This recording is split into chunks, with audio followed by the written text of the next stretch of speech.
Bismillahirrahmanirrahim. Welcome back. Just to make it clear again that you have to resolve this problem using all three methods that you have understood so far. That is the Terzaveh's method, Wissik's method, Hansen's method, and Meyerhoff's method. All four methods, sorry. So redo this problem and redo the problem number 3. And this is the assignment that you need to submit next time. Okay, moving forward. There are some effects of the variations of the groundwater table, and they are quite significant. This is the thing that has most influence on the bearing capacity of the soil. So if the groundwater table changes its position from one place to the other, your bearing capacity may face significant increase or decrease in its value.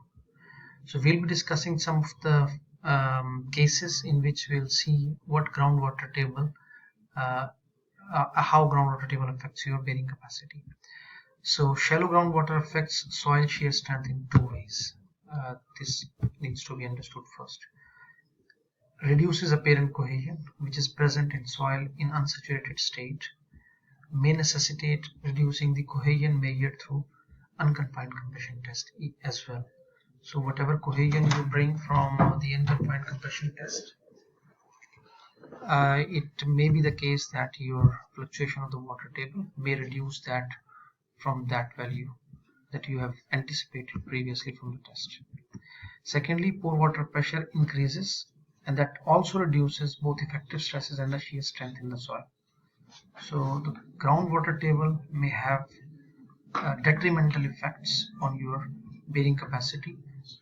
In either case, it may reduce the shear strength, and eventually the bearing capacity reduces itself. As you can see that the most influential part is C and C in the Terzaveh's model. That is the very first term, the shear strength term. So if that C reduces, that shows that you're going to have significant reduction in the bearing capacity. Similarly, in the undrained condition, when the pore water pressure reaches the effective stress, or it nullifies the effective stress, in that case your NC factor or your phi actually becomes practically 0. So for that, the minimum value or the least value of the NC will be used. So considering the very first effect, in which the groundwater table has fully covered the base of the foundation and some part of the depth as well, or you can say that D is approaching DF, or slightly lesser than that, as you can see over here. So this is the first case that we are going to consider, and we are going to see what it brings in the form of effects on your bearing capacity equation. Second case would be that the water table is at the base of the foundation. That is, the depth from the base of the foundation to the surface of the groundwater table is 0. D is equal to 0. In this case, D is greater than 0, which is actually the distance of the groundwater table from the base of the foundation to the water level. And third case, that your water table is significantly lower than the base of the foundation. That is, D is again greater than 0. It is much lower than the base of the foundation. So all three cases we are going to consider. Now, if you see clearly what is going to happen when we consider the very first case, that the term C and C has got no effects, as we see, on the fluctuation of the groundwater table. So C and C is free from the effects of groundwater table, as we see. Then we have got gamma df and Q, the second term, in which we have got gamma involved. So this gamma will be reducing, and we all know that the second term is related to the df. So we need to see how much is the value of D compared to the df. So just take the difference, and for that difference means above the groundwater table, this all soil is having gamma is equal to simply gamma, but soil below this is having gamma submerged. This needs to be understood. So gamma submerged can be calculated by simply gamma saturated minus gamma W. So this is a fundamental effect, fundamental I would say phenomena, that soil inside the groundwater table is considered saturated. So whenever you see such a case, part of this depth factor, part of this overburden factor that you see over here, will be computed in a way that anything above the water table will be multiplied with the bulk density given, and anything below or under this depth d, that is from the base to the surface of the groundwater table, will be multiplied with the submerged unit weight, as you can see over here. Last term that you see over here again involves gamma, and this gamma, because it's related to the base, and you can see that the base is fully under the water, so it will be again saturated, so you will use over here gamma submerged instead of gamma simply gamma. So your entire equation just modifies in the form of C and C plus gamma df minus d. I'll put it in a large bracket, and then half or 0.5 gamma submerged b and gamma. This is your total equation of the bearing capacity QU.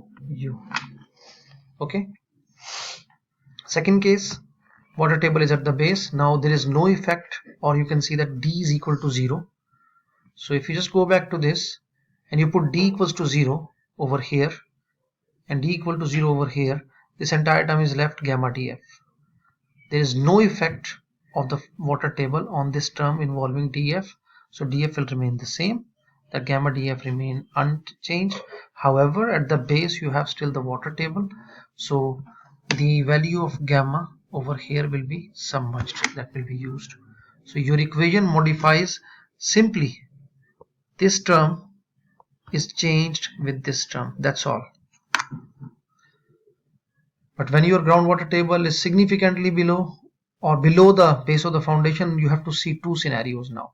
Whether your d, that is distance from the base of the foundation here to the surface of the water table, d, is greater than the width of the foundation.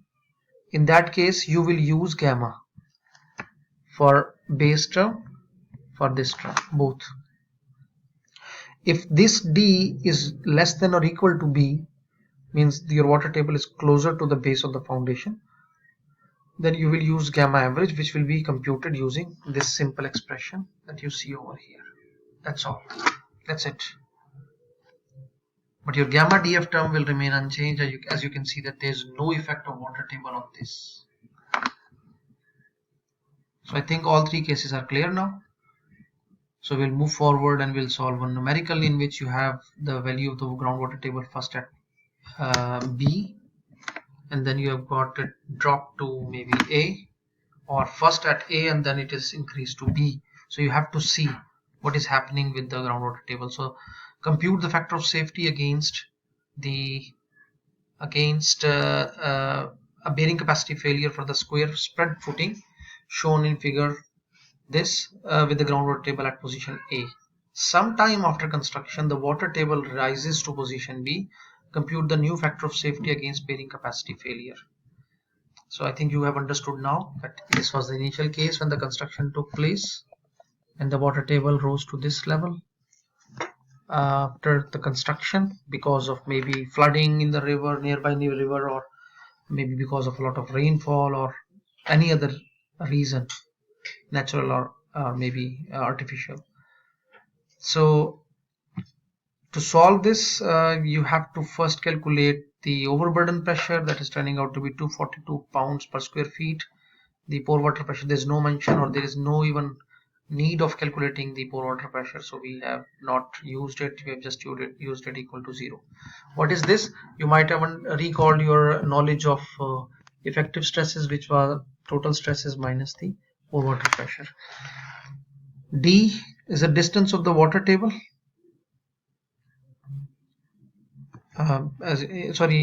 Depth. D is 2 feet, depth of the footing, and then at first instance it is 5 feet below this. So this D notations may be slightly different, but the concept remains the same. So you should not be worried about the notations now. He's calling this as D and he's calling this as DW. Okay, so and also he's taking this from the natural surface level, that is in this way, like this, as the depth of the groundwater table first, and then the second depth of the groundwater table like this. So notations are slightly different. You must use the concept that we have explained or we have understood in our cases. Just use that concept. Don't really worry about this. You're going to get the same results anyways. So because D plus B is less than or equal to W, he's using some other criteria. Use your own criteria that we established over there. So we are going to apply case number 3. Gamma dash is equal to gamma in the first case, because the groundwater table is at a much lower depth. But when it will come closer, then your criteria 2 will be applied. When I say criteria 2, this is your for the case A, this is the criteria that you are going to use. Sorry, this is the criteria that you are going to use. This is when your water table is at A, and this is the criteria that you are going to use when your water table is at B.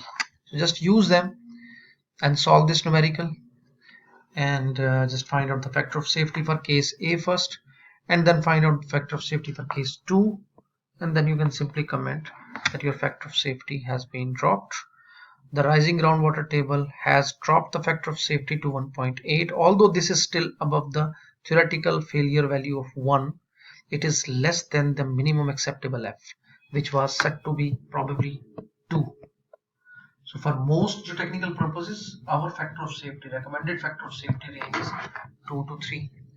So we do not take anything lesser than this. We do not consider this. So I would recommend not to use his way of solving this numerical.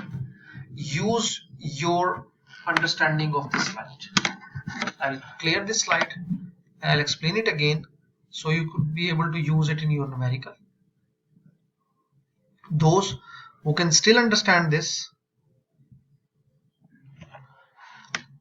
who can still understand the numerical that is solved, just pay some attention, you will be able to understand. So the first case is that our water table is at at a greater depth. Let me go back to the slide and take the marker ready here. So our groundwater table initially is at this depth. This is much lower than this. So this is the case that is going to be applied. Okay, that's our A position. When the groundwater table rises to this new position, then we have got the second option that is applicable, in which the depth or this D value is much lesser than or equal to B. So we are going to use, for case B we are going to use this, and for case A we are going to use this, and that's the only difference. In both cases, case 3 will be used actually, this case, to solve the numerical. So please resolve this numerical by considering our approach that we understood over here. Do not go by their approach first go by our own approach, and then try to understand his approach in that numerical that you see over here. Like these notations and all these things, I would say that then pay attention that why is he using this. So in different books, as I always say, they might use different approach. We need not to worry about that.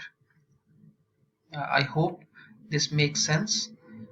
So first use our approach and then use this approach to resolve this numerical, and try to understand this notation also. This will make your understanding better, and please resubmit. So we have got now a lot of numericals actually that you need to resolve, and then you need to submit. So we have done 3 examples, and we have got 3-4 methods of doing them.